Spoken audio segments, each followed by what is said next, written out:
What's up? What's up? And good morning mga kalangga. So, nakita nyo ba yung view dyan mga kalangga? Nagtataka ba kayo kung nasaan kami ngayon mga kalangga?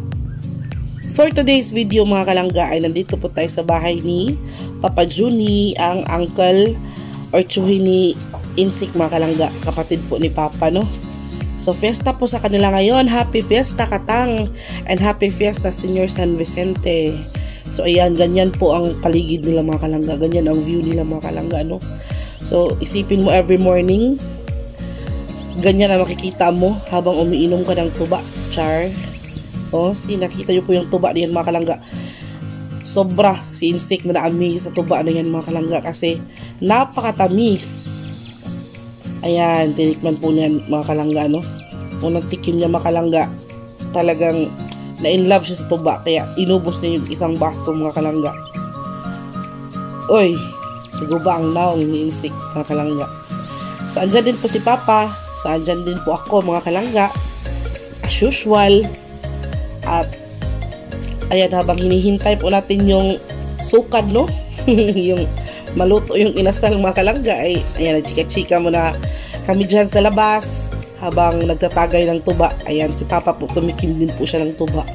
Kasi talagang, ano kasi makalangga, bagong dawat ba, kung sa Bisaya pa, bagong dawat siya, bagong ano ba, bagong kuha bitaw, galing dun sa puno talaga.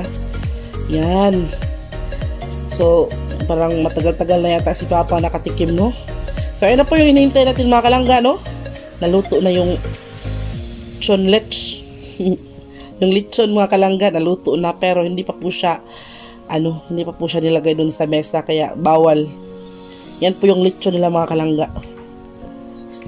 Kasi ano mga kalangga, nakikita nyo po ang daming lechon. Ang sasarap po talaga, lalo na dito sa Cebu mga kalangga. Ang sasarap ng lechon talaga dito sa Cebu. Ayan mga kalangga, no, parang nire-ready na yung lechon.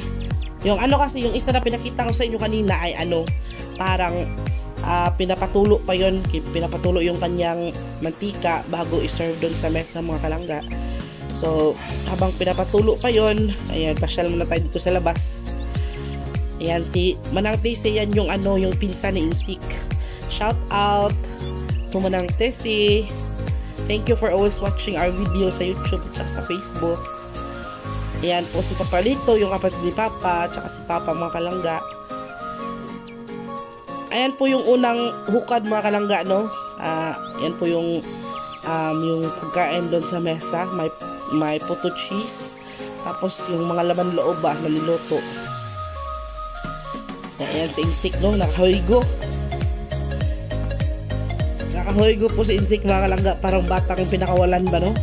Ayan po si Langga. Nagpa-chill-chill lang po muna tayo dyan kasi sobrang init ng panahon mga kalangga. Yan, tikim. Tikim muna, tikim. Kasi pinaghandaan ko talaga yung lechon mga kalangga, kaya hindi muna ako kumain ng kahit na dyan. Kasi yung lechon talaga yung pinaghandaan. Ayan, meron din po silang spaghetti, cheesy spaghetti mga kalangga. Ayan na. So ayan na po yung ating hinihintay mga kalangga. Talagang kinuha na nila ni Insik yung lechon na pinapatulo doon sa kilid at ilalagay na dito sa kanyang lagayan mga kalangga, no, para i-serve. Parang tumutulo yung laway ko sa mga oras na yan mga kalangga kasi parang nakikinita ko na yung yung panit sa lechon.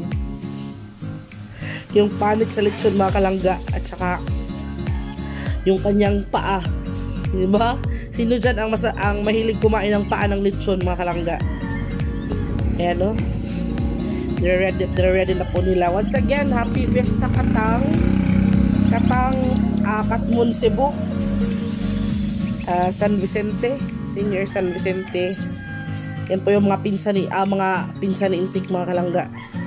Ayan na, gidayungan na. Talagang approaching na mga kalangga, no? Talagang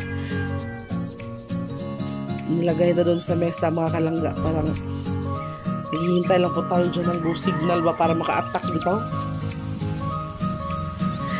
Kasi talagang medyo gutom na po kami sa mga oras na yan mga kalangga. Kasi hindi talaga kami kumain doon sa bahay namin. Ayan na, si Insik at saka si Langga. Hinusgahan na ang lechon. Kinuha talaga ni Langga yung At ni-insik yung panig talaga, hagtik. Ayun sus, kung wala lang music dyan mga kalangga, naririnig nyo sana yung hagtik bitaw, hagtik sa panig. Pero merong music dyan mga kalangga, kaya nag voice over muna tayo kasi baka makapiright ba. Mahirap nang magkalisod, no? Si Langga parang busog naman si Langga yan, pero gutom pa yan. Smiling talaga ni Insik kapag may lechon sa harapan ba. Ang ganda talagang panoorin, no? Sus mga kalangga, sus ko, kung natikman nyo lang yan, yung ano bitaw niya, yung kasi yung baboy kasi mga kalangga kapag lilitsunin yung hindi masyadong malaki, doon mo makikita talaga yung sarap ba, kasi nanunuot yung lasa from bottom to top, you know, from top to bottom talaga, kasi hindi siya masyadong malaki ba, no, yung ano, yung baboy. Kaya sus, grabe, oh, yung pero may pakitsap si Mayoran yan. Yan mga kalangga, no? Wala. Nagsabot pa sila kung nasaan daw yung plastic. Yeah. Ayan, nagsabot-sabot sila mga kalangga, no? Ano kayo pinag-usapan itong dalawa na to? Kain tayo, kain. So, yun po mga kalangga, no? Sino dyan ang nakamiss ng lechon? Kami mga kalangga, nami-miss talaga namin ang lechon. Oy, kay matagal-tagal naman kami hindi nakakain ng lechon mga kalangga.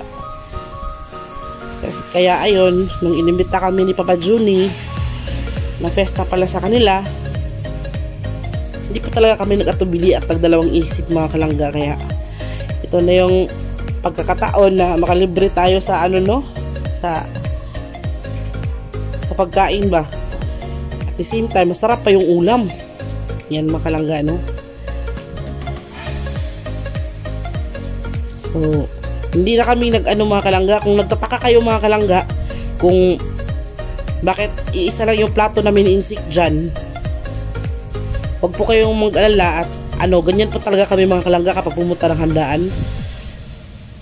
Kasi ewan ko ba, ayokong mag-isa-isa kami ng plato. Gusto ko magkasama lang kami ng plato ba.